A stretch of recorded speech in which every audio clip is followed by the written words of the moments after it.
in, you are looking at obviously a very disturbing live shot there. That is the World Trade Center, and we have unconfirmed reports this morning that a plane has crashed into one of the towers. A second plane crashed into the tower number 2. That's the one to the left. How much U.S. authorities have been worried about such an attack, how hard they've worked to try to fight it, how something may have gone wrong. It's still incomprehensible what is actually happening there.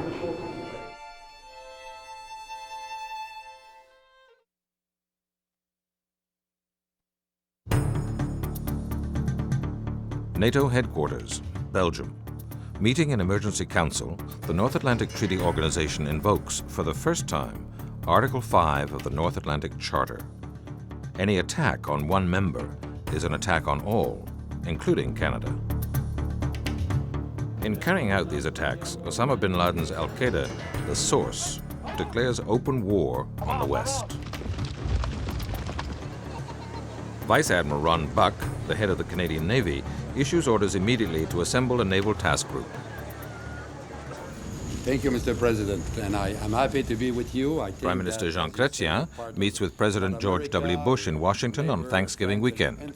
Only then are the Canadian forces committed to the fight. This problem of terrorism is a problem that concerns all the nations of the world, and we're working together to build a coalition that will defeat that because it will.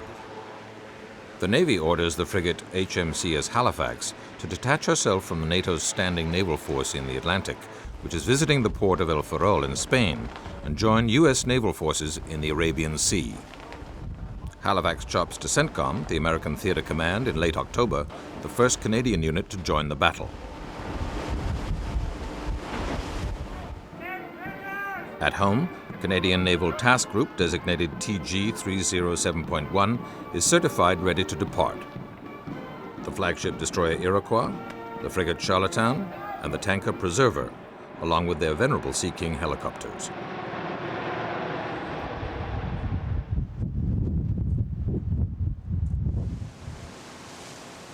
Compared to a single ship, a task group can accomplish much more because of the combined complementary capabilities of the ships that comprise it.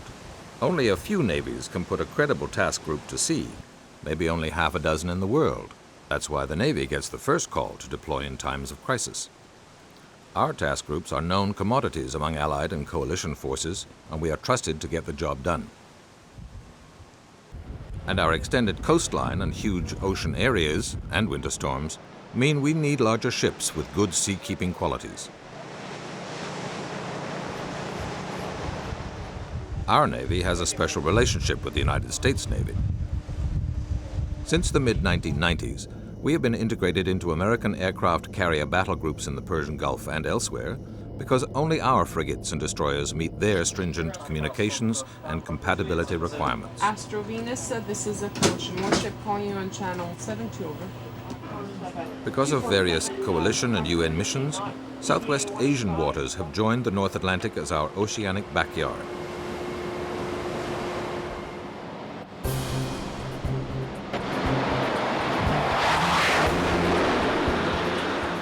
Carrier-based aircraft and long-range bombers pound Taliban and al-Qaeda strongholds in Afghanistan prior to offensive action by the Northern Alliance, a loose grouping of indigenous tribes.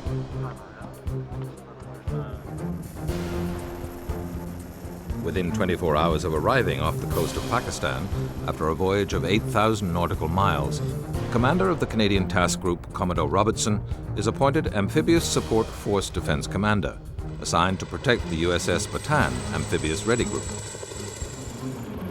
An Amphibious Ready Group, or ARG, is a potent collection of 2,200 Marines, tanks, assault vehicles, artillery, helicopters, and VTOL fighter bombers. ARGs rely on carrier battle groups for their protection.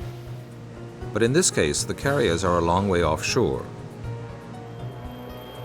The ARG needs to be much closer inshore because Afghanistan is at the extreme range of its helicopters. The Pakistani Indian littoral is filled with threats.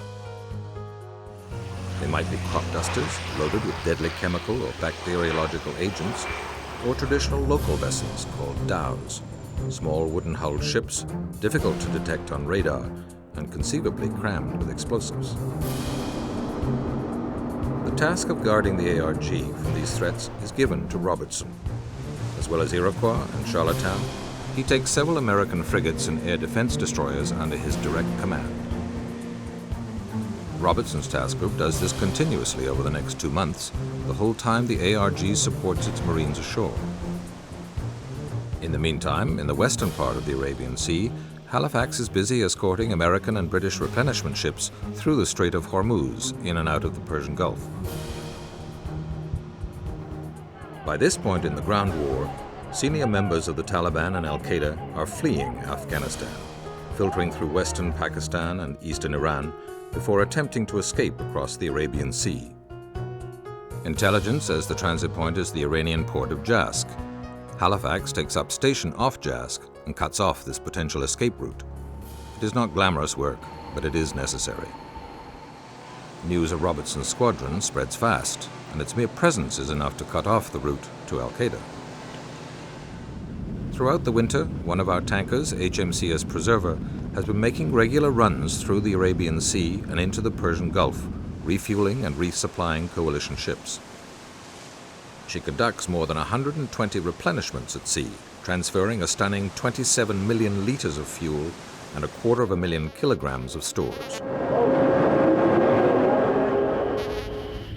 HMCS Vancouver, another Halifax-class frigate, inchops into theater after a long voyage from Esquimalt via Hong Kong and Singapore as part of the Stennis carrier battle group. She immediately begins maritime interdiction operations. Roger, report 202, contact report. Sir, a small pleasure craft dead ahead, stationary. I got him also drawing right very slowly out. At about the same time, a fourth frigate, HMCS Toronto, leaves Halifax en route for the Arabian Sea. For the Canadian Navy, the war against terrorism is being conducted on a no-drill, wartime basis. It requires the mobilization of the entire fleet.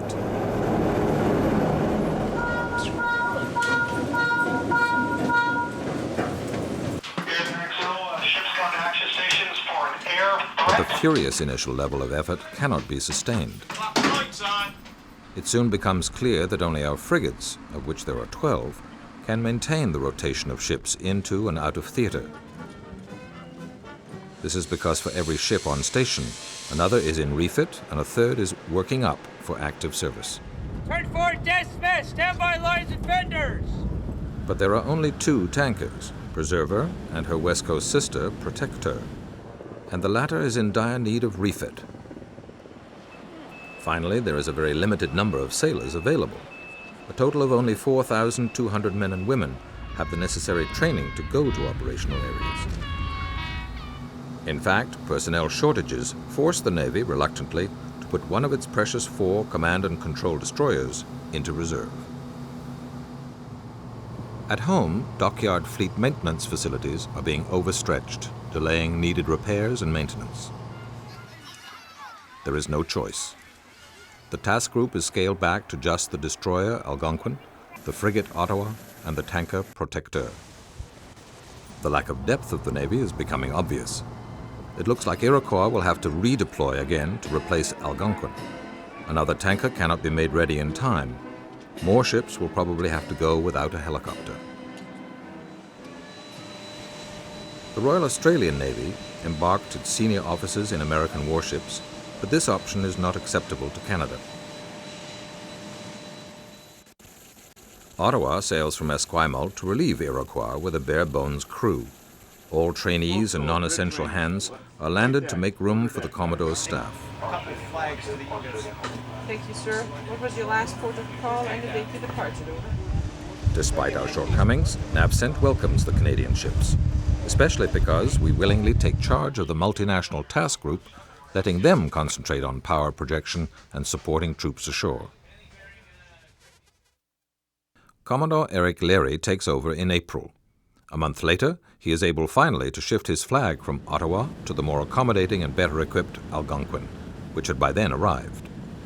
The task group is designated CZ, or Charlie Zulu. Through the winter, other nations have joined the coalition, and warships from France, Germany, Greece,